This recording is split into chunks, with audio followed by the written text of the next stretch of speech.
Hello, my name is Deborah Holloway, Community Engagement Director, and welcome to our Healthcare Practitioners Autism Training Overview. So, first, I'm going to start off by talking a little bit about the Autism Society of Central Virginia. So, our goal, our mission is really to support, empower, and build connections for individuals in our community with autism and their families. And we provide support. When I say support, I'm going to talk more about that in just a minute in the different types of programs we provide. But we have opportunities for individuals throughout their lifetime. When we provide these types of supports, it's really important for us to be inclusive. We're out in the community. We also provide awareness activities, educational opportunities like this, and we also are collaborate in advocacy initiatives for Virginians with disabilities, and we really focus on connecting people to resources and other opportunities and one another. So, a little bit more about what I was referencing when I said we provide social and recreational opportunities. You can see there we almost provided 460 programs last year in 2024. So, those types of, when I talk about programs and recreational social opportunities, I'm talking about summer camp, I'm talking about clubs, I'm talking about peer groups, I'm talking about respite night. We have campouts, we have clubs like Lego Club. We have art opportunities. So lots and lots of things always going on. We are a membership organization. So you can see there we have a pretty large membership over Central Virginia, but by no means do we want membership costs to be a hindrance for anyone participating in any of our programs. So we have lots of opportunities for scholarships for people to be able to participate. Lastly, I want to just share our information and referral program because I think this is really critical for you to be aware of. So we are able to provide information, resources, and provide references to individuals and families across Virginia to help them better understand their diagnosis, to be able to access different programs, and really kind of find the next steps in their journey with autism. So those are some things you can share with families and be aware of that we provide. So I'm going to start off with providing you with an overview of autism. So, what we do know is there is a rising incident rate of autism being diagnosed everywhere, not just in Virginia. And our prevalence rate is more than 1 in 31 children being diagnosed, which equates to 250,000 Virginians. So, the likelihood you are currently seeing serving individuals on the spectrum, of course, is very, very high, as you're probably aware. So, we're going to delve a little bit deeper in understanding autism, talk about some of the challenges individuals may have.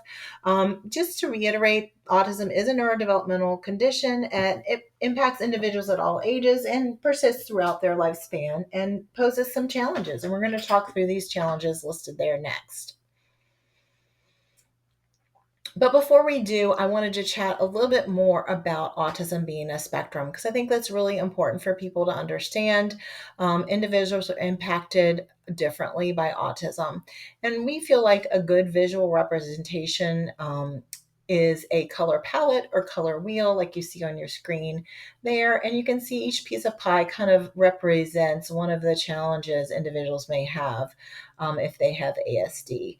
And the pie size can really determine how much an individual is impacted on a regular basis by autism in those specific areas to kind of give you an idea of what an individual may be challenged with. You can see representations there as A, B, and C. So these are three different people, three different representations of someone that is has ASD and their challenges that persist for them. So you can see person A needs a lot of support on a regular basis when it comes to regulating their emotions and social challenges. But person B really does well with their emotional regulation and needs more support when it comes to sensory processing. And then individual C really needs no sensory processing support and little for social challenges, but needs more when it comes to information processing. So we feel like this is just a visual representation to kind of reflect the quote you see there on your screen. If you met one person with autism, you've met one person with autism. So these characteristics, things that you may notice, are just going to vary greatly from person to person. So We're going to talk more about these things, what you may notice when you treat or provide services to individuals on the spectrum. I'm going to go over some strengths, and then we're going to talk a little bit what it means when I say social differences, communication differences. What are some interests and behaviors you may notice? Sensory differences, movement and learning differences, and then I'm going to talk briefly a little bit about what to do when these challenging behaviors occur or there's sensory overload. So, strengths. Individuals on the spectrum are known to be really direct communicators. And when I say that is you kind of know where you stand with individuals. They're very honest and upfront. You're going to know what their thoughts are. And they're not going to hold back. A lot of individuals on the spectrum are really good at working and thinking independently. They learn by visual representation. Most individuals on the spectrum kind of focus on following rules and schedules and routines. They are really focused on being honest and reliable, and they often notice a lot of details that we may not pick up on.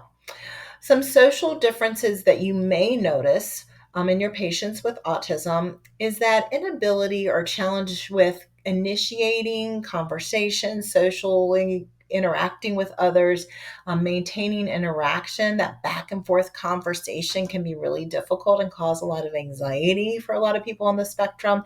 So you may notice behaviors like info dumping, where they might share a lot of specific details about a topic, usually something they're very passionate about, or they may script, which means just kind of say phrases or say things they've learned from cartoons or books, those types of things. And really, a lot of individuals on the spectrum are challenged really when it comes to understanding other perspectives or kind of unspoken social roles. It's a good tip is to try to avoid any kind of non-literal language when interacting and communicating with individuals on the spectrum, because those types of things usually are challenging for them. Sarcasm, idioms, those types of things. A lot of individuals describe eye contact as being a challenge for them. Some even say it's painful, and oftentimes they avoid it so they can be able to engage better, so their brain and their focus can stay on the topic. Um, Nonverbal behaviors or communication can be challenging for a lot of individuals. That interpretation, using it, reading body language can be a challenge. You may notice individuals on the spectrum have limited or exaggerated facial expressions. When they do speak or communicate with you, they may kind of display a unique tone or intonation when they speak. So you may notice some roboticness to their beat or sing-songy kind of language. Some individuals also kind of use echolalia, so they may repeat words multiple times, for example, when you speak with them. So those are some things you just may notice when you're communicating with your patients on the spectrum. So I talked a little bit about special interest, and really that is something a lot of individuals on the spectrum have. They have things that they're kind of really passionate about and obsessed over, and they really know a lot about that topic. And it can vary greatly what that topic may be. I mentioned the adherence to rules, schedules, and routines being very important, and that will make a lot more sense when we talk about some of the strategies you can put in place in your practice to kind of support individuals on the spectrum. Some other things you may notice that they may play differently, line up toys in a line, organize things by color, by shape. Those types of behaviors you may notice. And then stemming. So self-stimulation behavior or stemming is something you notice in a lot of individuals on the spectrum, and they do this to regulate themselves. Oftentimes they say it's for self-regulation. They're regulating their environment, their feelings, their emotion. They're trying to express themselves or respond in some way. It may be a mechanism to deal with a difficult or stressful situation. So, as you can imagine, if getting vaccinations is something that's stressing an individual out, if they have a stem, that might increase as a result of the anxiety. Um, it also, some describe it as being able to help them be able to focus. So, sensory difference. So, some autistics are focused on either sensory seeking or sensory avoiding behaviors, or a combination of both. Our brains are really constantly processing sensory information from our environment, and everyone really has a unique sensory profile. So some people seek out certain types of sensory input, and others prefer to avoid them. And this is just a really kind of normal way individuals navigate the world they're in. But some autistics are kind of under responsive to certain types of sensory input, so they don't easily notice that they're receiving certain types of input, and they may seek out more to feel regulated. So when we talk about touch, they may be that person that wants to give you a really tight bear hug and not let go because they're looking for that input, for example. um, some may need to rock or move their body's pace, those types of things, to be able to feel comfortable. Whereas others might be sensory avoiding. So they are seeking to not have interactions with others, that physical touch. They may prefer not to be touched. They may be impacted by loud noises or other visual things in the environment, the lights, those types of things. Um, Smells can be something that can turn some individuals off. Some people might be really focused on trying to smell lots of smells, for example. So there's lots of things when we talk about sensory seeking and sensory avoiding. This impacts all eight senses. So when we talk about sensory differences, some individuals are challenged with that in multiple different areas. So, as a result of that, what we often see is individuals on the spectrum may experience sensory overload, particularly in very anxious environments or situations where they're uncomfortable. So, they have all this input coming into their body, they're having trouble regulating it, they can't manage it, they can't manage all that's coming in, all that sensory input. So, they become overloaded and their bucket becomes overfull. And as a result of that, you see something challenging behaviors. Some individuals may be unable to sit still. They may become restless, cry. You may notice a child or individual might be covering their ears, covering their face. And that really impacts their ability to listen, to focus, to communicate well. They could even become greatly agitated or aggressive and may have some outbursts. So that's just a indication that an individual has difficulty regulating their sensory input. Some other things you may notice in individuals on the spectrum is they may not be able to control their body movements. So they may be considered kind of clumsy or awkward. Fine motor skills may be difficult, like writing, tying shoes, for example. That might be something they need supports with when it comes to that fine motor tools.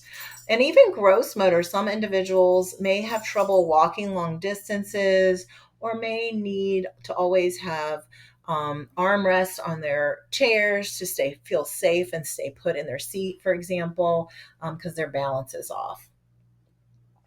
Some individuals on the spectrum also really have some challenges when it comes to that executive functioning skills. So we're talking about just the order of your day. That's kind of the boss of your brain. It's what organizes and plans the next step, right? So that's what's next, what comes first, what do I do next? Just that initiation and moving through your day and really multitasking and problem solving. And once again, that will reflect back to some of the things I'm going to share with you as tools you can put in place to kind of help individuals on the spectrum with that challenge, knowing what's next, organizing their day, expectations, that type of thing.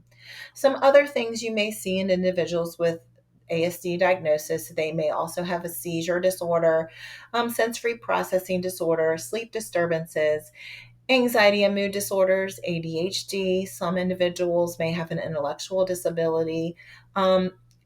Some individuals with autism spectrum disorder are also having some challenges when it comes to gastrointestinal issues. And you may see some of your patients have feeding difficulties that may link back to some of those sensory things I talked about. So it could be textures of foods, it could be colors of foods, and of course, this can impact their overall health.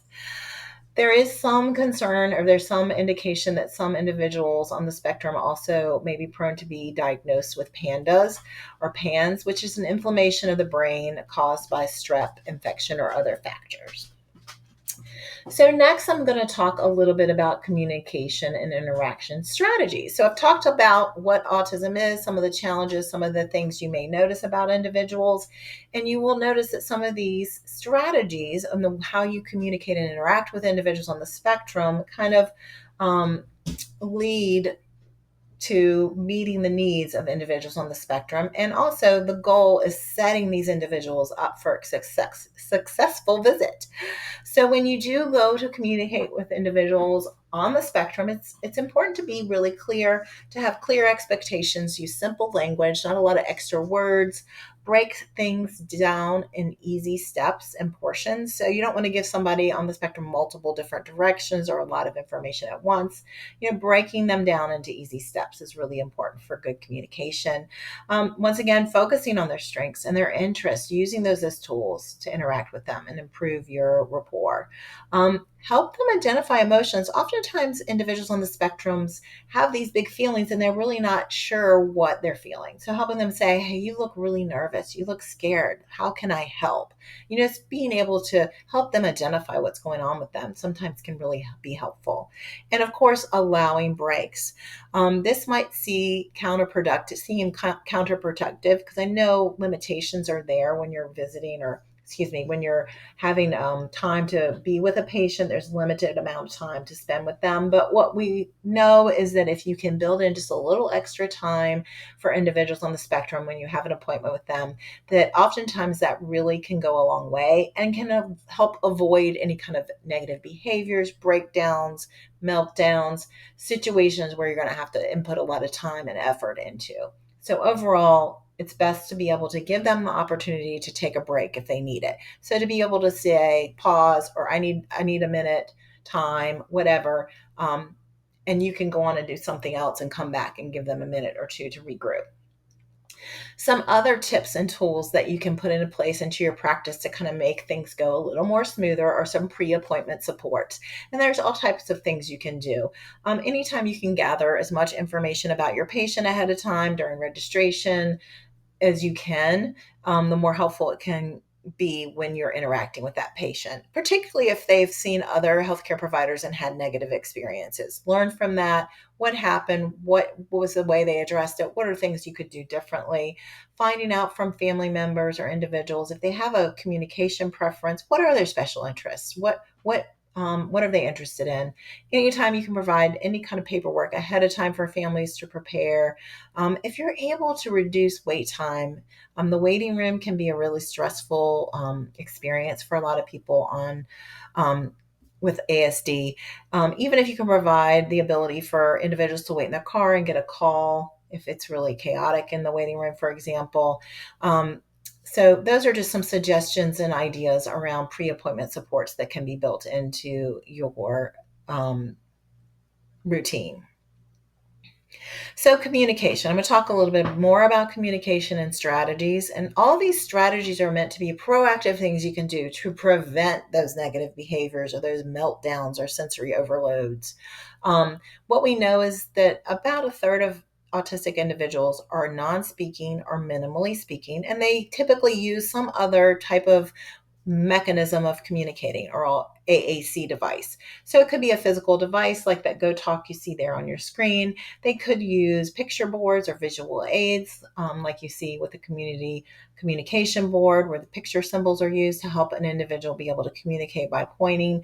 They may have typing apps on their phone where they can type to speak. All types of ways individuals communicate differently. So, as a result of that, and reflecting back on the way individuals communicate, the way individuals on the spectrum learn visually, there's lots of appointment supports that you can develop, or you can learn more about how to develop or get our support to develop visual expectation guides. So, for example, this is a picture on the left is a social story, and this is a very impactful tool that can be used. For families tell us that individuals on the spectrum can get upset and anxious about appointments way in advance. And a social story is one of those tools that a family can use ahead of time to prepare for the appointment. And social stories just help individuals on the spectrum better understand social situations, and expectations of what the routine, what the location is going to look like. It provides clear information, it's structured and very supportive. And it just really promotes predictability, helps reduce anxiety, and helps individuals learn how to appropriate respond to certain situations. So these are just some great tools that can be put into place: visual schedules, social stories. Some other things that can be impactful when it comes to those visual um, practices that you can put into place, things like checklists. You can see there on the left, that's an example of a checklist. A lot of individuals like a checklist they can check off as they go through their appointment and do certain steps. And then there's all kinds of different schedules and visuals you can provide for your patient. So here's an example of a first then board. And this is a tool that can be used if you don't have a visual to go along. It's still a good idea to use first we're going to do this, then we're going to do that language. So first we have to wait, then the nurse will come in to see you. Using that type of first then language even can be really helpful. But if you have that visual support in addition to that, that can be really helpful. I want to bring your attention to that quote at the bottom of the screen. That's a quote from one of the families that received care at KidMed, who's one of our autism friendly communities. And I'm going to talk more about what that means in a few minutes. But I just wanted to point that out. This was an example of a child receiving care that in the past had used a restraint device had to be used. But because of some of these tools that were implemented at KidMed, taking a little time to listen to an individual's needs, using their special interests to explain procedures and what was happening next, really made him feel listened to, respected, and safe. And they avoided restraint as a result. So that's just an example of how using some of these tools can really impact your overall ability to provide care. So another tip I wanted to share is just a reminder to presume competence. I've talked a lot about individuals on the spectrum using alternative ways to communicate. Just because they're not speaking doesn't mean they don't understand, they can't learn, and they can't think on their own. So just remember that. Another reminder is just to always be sure to address individuals that you treat. Address them directly. Don't speak to just the parent like they're not in the room. Do it in an age appropriate way. This can go a long way for a lot of individuals. Some things you can do physically in the environment. So we talked about tools with communication. These are some tools you can put in place. Once again, all these things are things that can help mitigate those negative responses or challenging behaviors or sensory meltdowns or getting over anxious and their bucket is just overflowing. So reducing visual distractions, reducing unnecessary noise. We talked about stemming a little bit. Individuals stem to manage themselves, to deal with anxiety, to regulate themselves. Having a space for them to stem as long as they're safe in an exam room, to be able to move as they need, not having extra furniture, kind of cluttering a situation. Seating options, being aware of what kind of seating options you had. I spoke a little bit about sensory seeking, feeling like you're safe, gross motor challenges individuals may have. So having a variety of options there, having sensory kits and fidgets available, noise canceling headphones, sunglasses for bright fluorescent lighting that may be in your office. Stress balls, fidget spinners, those are kind of some fidgets that could help an individual alleviate some anxiety. And that's something that we can help you develop and pull together as a resource for your office.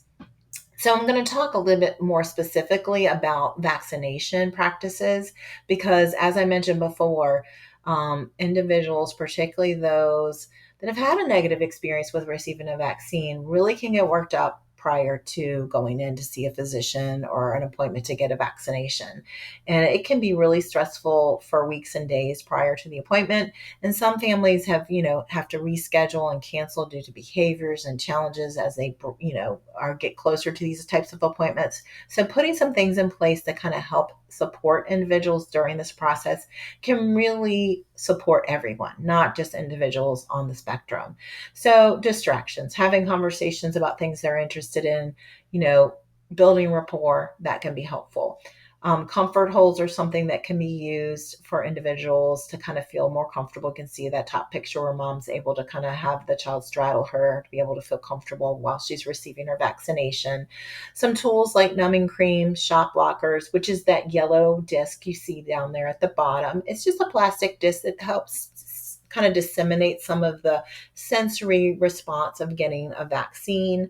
The Buzzy Bee is another tool that works for some individuals. It's kind of a vibrating bee that also has a cooling wing component just to kind of help with that vaccination process. So those are some other tools that you can implement in your practice.